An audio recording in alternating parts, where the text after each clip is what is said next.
I'm AP Town, and this is Roleplay Culture. I'm not a twiddly little minstrel and couldn't carry a tune to save my life. I make plans.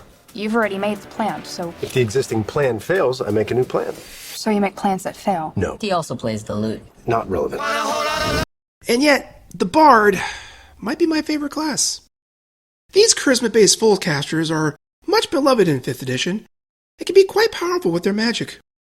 But if there's one thing about the Bard that can be a bit vexing, it's the number of spells they know. You see, Bards don't pray for their spells like a cleric or study a spellbook like a wizard. No, they know their spells from the lore that they have gathered from their travels, as well as the magic found in music and what can inspire in emotion. Similar to a sorcerer, Bard have a few spells they know always. They can't switch them out daily like prepare casters can. That includes like clerics and wizards. If they want to change their spells, then they have to wait until they level up to learn new ones and can switch out no more than one spell. So, needless to say, the Bards aren't going to have too many spells to deal with. In fact, the Bards max out at 22 at level 18. And make no mistake, Bard spells are good, and they're really fun to use. But that presents us with a problem. Because Bard spells are so much fun, and they get so few of them, choosing anything other than the most optimal spell can be a real challenge. There isn't a lot of room for experimentation in picking unusual spells. So here's my list of 5 underrated spells for the Bard in D&D 5e. We'll choose one spell for every level 1 to 5. We won't include cantrips in this list, that's another show. Number 1, Command. Bards have access to a lot of spells that are good at messing with the minds of their enemies. But as good as these spells are, they can have some problems. For one, many require concentration, and you can only have one of these going at a time. Loading up on too many concentration spells is a mistake that I often see players make with the Bard. They find themselves without any good spells to cast while they concentrate on their big one. Another issue is that they impose the charm effect on their target. As the Bard advances in levels, they will begin to encounter enemies, like devils for instance, that are just flat out immune to any spell that has this effect. Which is another mistake that I commonly see. A character loads up all kinds of charm spells, and then they hit a certain level, and it just seems like their spells just stop working. Finally, a lot of these spells are creature specific. Charm Person and Hold Person are awesome spells, but try and cast it on something other than a humanoid, like any monster, and they just don't work. Command doesn't have these problems. This first level enchantment spell takes an action to cast, range of 60 feet, and lasts for 1 round. The target makes a wisdom save. If they fail, they must obey a 1-word command from you. These can include approach, drop, flee, and grovel, or anything else that's permissible by your DM. They do have to understand you, though, so if you don't share a language, it's not going to work. You also can't command them to do something directly harmful to themselves, like jump into a pool of lava.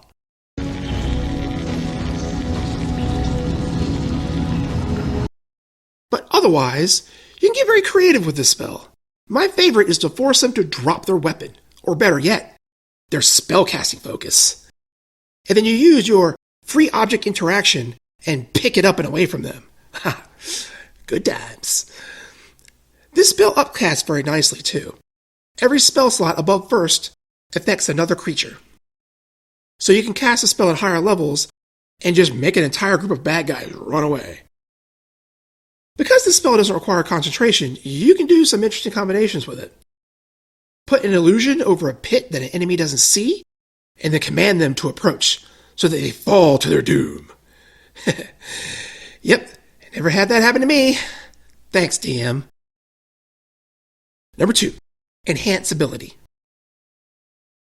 Second level spells are where things start to get tricky. And man, we are off to an early start to have that statement. Unless we retrain other spells to get more second level spells, we're only going to have 2. And there are some real good ones. Choice is critical. And with so many little known spells, choosing an underrated spell can be very tough. But I think we have a contender.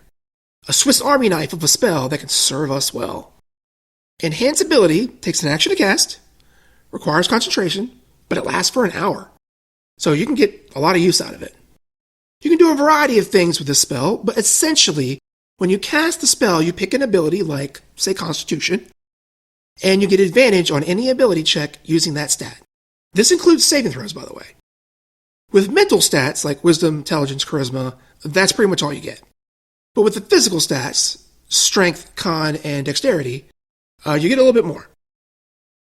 Bear's Endurance will give you, in addition to advantage on con checks, 2d6 temporary hit points, which, interestingly enough, does not go away when the spell ends. They stick around until you either take a rest or they're lost.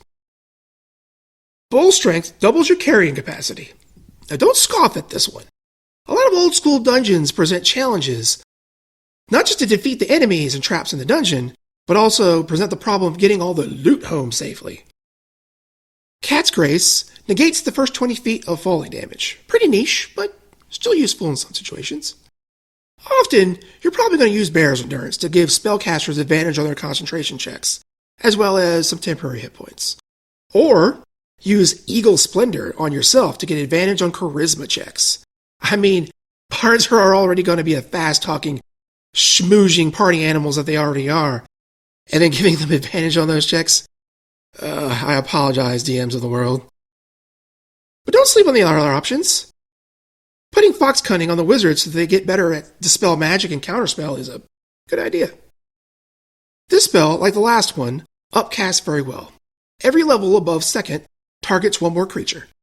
And the spell doesn't specify which abilities you have to pick, so you can mix it up and have several effects going at once. It does have a range of touch, so everyone's got to be kind of close to you to use it, so cuddle up. Number 3, slow. There are so many good third-level spells that it is genuinely painful to choose from that list. So I present to you the slow spell. Haste's mistreated twin sibling. No one ever takes this spell. It's always haste this, fireball that, or hypnotic pattern over there. Which is a darn shame, because this spell is nasty. Action to cast, 120-foot range, requires concentration, and lasts for a minute. The spell hits a 40-foot cube within range, which is huge. It doesn't hit everything in the area. It only affects up to 6 creatures of your choice, which is great. This spell is pretty much idiot-proof. This way, you don't have to worry about your dumb barbarian running into the line of fire before you get your spell off. And if the enemy gets a drop on you and gets amongst your battle lines, you can still hit them without worrying of friendly fire. Target makes a wisdom saving throw.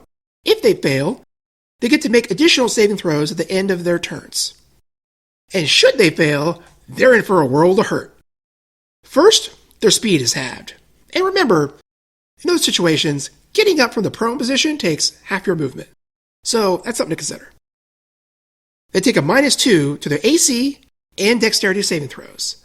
Penalties to AC are actually pretty rare in 5th edition. They can't use their reaction, so bye-bye the shield spell and attacks of opportunity. On their turn, they have to choose between taking an action and a bonus action. They can't take both. Should they make an attack, regardless of anything else, they can only ever make one attack per round. So bye-bye multi-attack and Eldritch Blast gets a nerf. And if that isn't bad enough, if they do try and cast a spell, they have to roll a d20. If they roll 11 or higher, the spell is delayed until the following turn. And the caster has to spend their action on the subsequent turn to get the spell to go off. So basically, the spell takes 2 actions to cast. And if they don't use that second action, the spell slot's lost and the spell fails.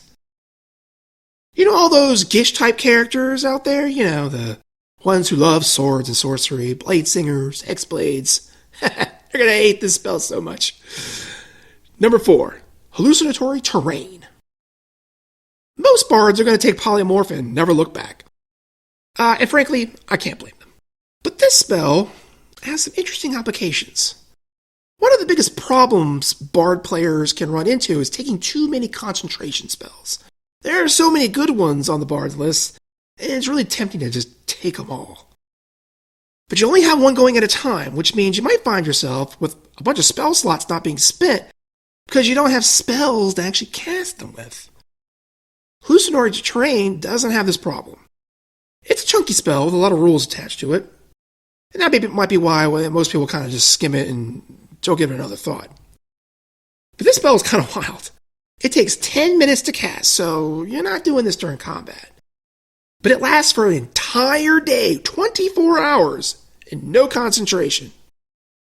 This spell makes natural terrain in a 150-foot cube change to look like whatever natural terrain you want it to look like. Manufacture things like houses, as well as creatures aren't affected. But the rest change to look as you will it. For instance, you could make a canyon gorge look like the plains grass that already occur on either sides, essentially hiding it from others. And then just sit back and watch them walk to their doom. It's definitely a spell that requires some forethought, a little creativity, but best spells always do. Even better, there's no saving throw for the spell.